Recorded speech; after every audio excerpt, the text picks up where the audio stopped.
Kasi hindi ka nagkakain eh. Kakain ka na ha, pag uwi ng bahay. Mommy will get back to you later. Bye, Lilo. We'll see you guys later. Okay, thank you. Hi guys, good morning. So guys, meron tayong ngayon, meron tayong pupuntahan ngayon, no. Lilo. Lilo. At si Lilo kasi ilang araw nang hindi nagkakain. Magmula nung dumating si Jen, no. Hindi na siya nagkakain-kain. Hindi ko alam kung dahil ba naninibago or ano, pero hindi eh. Hindi normal yung hindi niya pagkain kasi normally yan eh. Pag sinusubuan mo talagang kakain yan, pero ngayon hindi eh. Kailangan mo pa talagang pilitin o ibukan yung bibig niya para lang kumain. So hindi ko alam kung ano yung dahilan. Kaya nga mas minabuti ko nang tumawag kanina sa clinic, sa vet niya, para at least makapagpaset tayo ng appointment. So good thing kasi inallowed naman tayo nung clinic na magpunta kahit na mag-walk-in tayo. So as of now 9:20 na. So hopefully makarating tayo doon ng before 10, no? At syempre hindi ko rin lalo ako, hindi ko rin mawala na mag-alala rin dito kay Lilo. Lilo, pupunta tayo ng vet ha. Muna tayo. Papa-check up ka ha.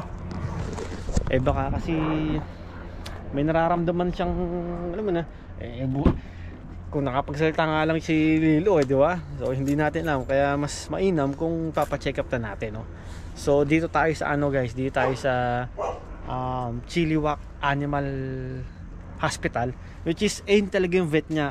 Actually nagpunta tayo noon doon para bigyan siya ng deworming, tapos pina-check na rin natin yung niya, yung kalusugan niya, no. So ngayon babalik ulit tayo doon, no.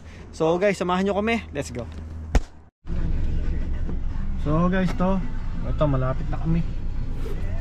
So 2 minutes. Lilo, okay ka lang? Ha? Okay ka lang? Uy.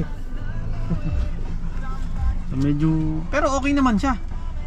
Naman siya, naka-smile naman siya, no? Hindi ko alam kung nag-iinarte lang to o ano. Maarte lang talaga yun.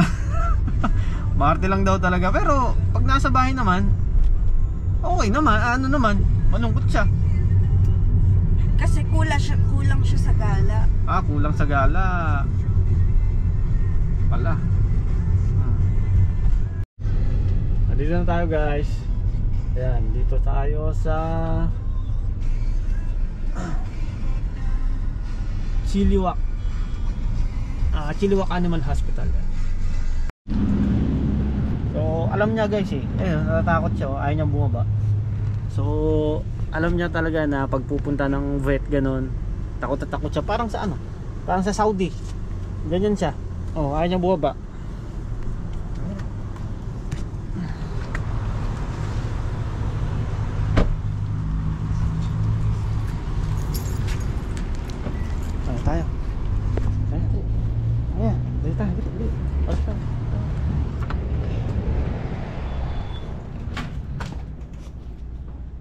Dito na tayo guys. Ito yung Chilliwack Animal Hospital. So buti na lang walang tao. So gaya nasabi ko niya, dito yung unang nagpa-check si Lilo, which is naalala ko may nagatid pa talaga sa amin nun kasi nga wala pa naman kaming sakay noon at kaming dalawa lang, no. Kaya sobrang bless kami ni Lilo ng time na yun, which is hanggang ngayon talagang pinagpapala pa rin tayo ni Lord, no. Uy Lilo, uy. Dito Lilo. So hinihintay lang natin yung reception para at least mapabook na si Lilo. By the way guys, sa mga nagtatanong, may insurance to si Lilo para at least makatipid kami, at yung reimbursement nun is 80%, no, which is malaking bagay. Kaso nga lang syempre ang kaltas nun monthly sa amin is mga nasa $60, no. Wait lang. 7.6, 7.8, yeah. Yeah, 7.8. Is it normal or? Sorry? Is it normal? The weight's normal? Yeah. Oh, yeah. So he's about 17 pounds. Oo. Okay, just give me one moment. Okay. Thank you. You're welcome. Huwag kang matakot na. Kasi hindi ikaw nagkakain, kaya tignan mo, niyadala ka sa ospital. Oh. Kaya ano kayo eh. Okay, you guys can bring him on in here. Liga, liga.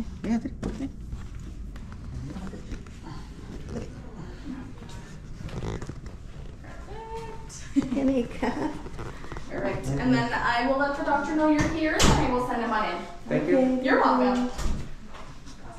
Ay ko, dito. Yan. Huwag natakot. Kapag siya, nanginginig. Mommy's here, Dad is here. Huwag natakot Di ba na. dati si Daddy lang kasama mo rito? O ngayon si Mami nang kasama mo. Di ba? Dito na si Mami. Di ba? O, ba't natakot ka? Huwag nang matakot. Kasi hindi ka nagkakain eh. Kakain ka na ha, pag uwi ng bahay.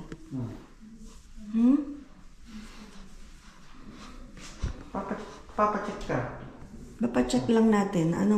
Bakit di ka Baka may kumakain? nararamdaman ka.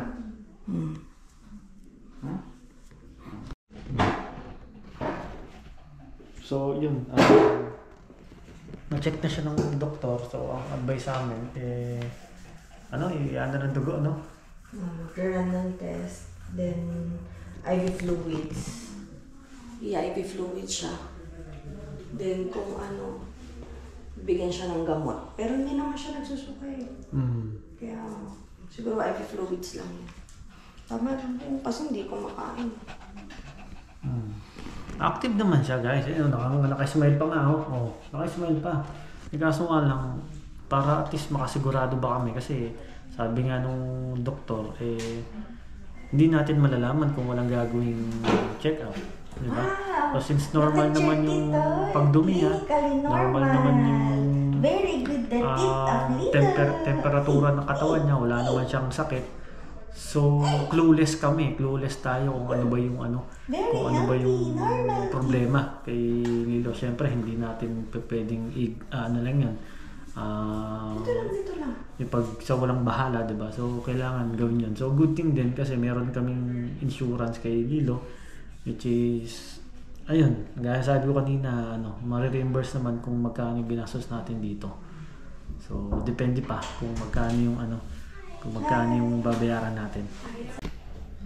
So lumabas guys yung yung kung magkano yung bill, no? So ano siya guys, $617. Gawin mo 618. 618, no? 618. Hi. So yun na guys, bubuhan na siya. Mommy will get back to you later. Pwede ka. See you guys later. Okay, thank you. Hello. So yun nga, kinuha si Lilo. Tapos, anong oras natin mabalikan? Tatawag daw, no? Tatawag daw. Before 7 p.m. So yun nga, 617. Tapos, since may insurance tayo, may reimburse naman natin is 80% ng 617 or 18, ganun. So kinuha na rin si Lilo, babalikan namin ng before 7 p.m, no? So guys, yun, ito, actually kakalis lang namin dun sa vet. So babalikan namin si Lilo ng mga before 7 o'clock, no? Sana okay lang si Lilo doon at wala naman sanang seryosong problema dun sa kalusugan niya kasi actually first time namin gagawin yung sa kanya, yung ipapacheck lahat nung niya. Yung nagkasakit siya noong una, di ba? Hindi. Sinugod mo siya before? Hindi ko na nagawa yun kasi nga ang mahal din tsaka wala pang insurance si Lilo. Ayaw nga pala. Oo. So first time yung guys. So babalikan namin siya tapos i-update namin kayo mamaya. So guys yun, naka-receive na kami ng tawag kay dun sa doktor, yung sa vet ni Lilo. So salamat sa Diyos kasi lahat naman normal, no? Kasi tines yung niya, yung dugo niya. So chinek lahat. So normal naman lahat, no? At talagang siguro inarte lang talaga si Lilo. Hindi, sabi ko nga okay lang na gumastos tayo ng ganun kalaki, at least alam mo yun, kampante naman tayo na walang sakit or walang problema si Lilo, no? Kasi nga syempre nitong mga nakaraan hindi talaga siya kumakain, no? Pero siguro dala lang siguro ng nang nananawa na rin siguro siya sa mga pagkain binibigay natin, no? Eh ayaw niya naman kasi kumain ng dog food. Kaya talagang pinapakain natin doon is yung chicken breast, tapos beef, ganun.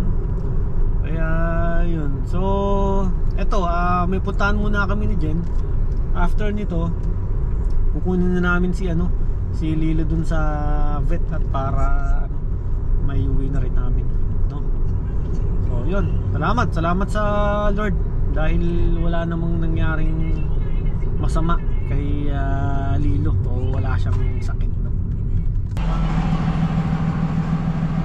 So guys, narating lang natin sa dito sa vet, no? At kukuha na natin si Lilo. Yan, Siliwak Animal Hospital. So kukuha natin siya. Titignan natin kung ano ba yung naging resulta ng mga test niya, no? So guys, ito na yung yung lahat ng binayaran natin. Okay. I'll So reserve it. yan. So una binayaran natin is 450. Yan. Tapos plus 222. Yan. Lahat na ng mga test na ginawa sa kanya nandyan na yan. So lahat na gas natin is 659. Laki, no? Grabe. Ayan. So hinihintay lang natin lumabas si Lilo. Nasa loob siya. So anytime palabas na rin yun. Grabe. Mahal, no? Guys, actually sa Saudi never kang aabot ng ganito kalaki kapag ipapa-check up mo si Lilo. Never talaga. So talagang dito lang, no? Dahil nga sobrang mahal ng rito, ng talaga, ng pagpapa-check up sa mga aso, sa mga pusa, ganun. So, sa lahat ng pet, no? Talagang ganun. Yun, no? Yun, no? Looks like we also have 2 cans of food for you as well. Yun, no? Thank you. You're welcome. So guys, sama na natin si Lilo. Actually may benda siya, no? Ay sorry, thank you. Tapos meron din binigay na yung pagkain na to. Ayan, no? Hills, no? Tapos yung gamot, no? At naiinumin ni Lilo. Ay si mami. Teka, wait lang. Ay, How's my baby? Andan. How's my baby? How's my baby? How are you, my baby? How's my baby? Are you good? Are you feeling good Nakaawa rin si Lilo. now? Pero okay na rin kasi nga, syempre wala namang ibang nakitang sakit kay Lilo.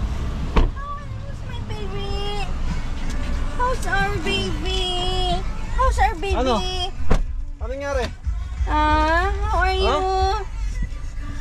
How's Lilo? Ha? Ito, yun ang daw niya. Ano ni Macy? Anong gamot?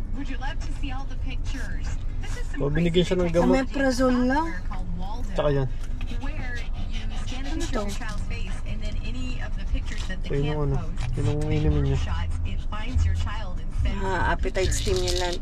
Ito, ano lang sa tiyan. Yan. Omeprazole lang siya.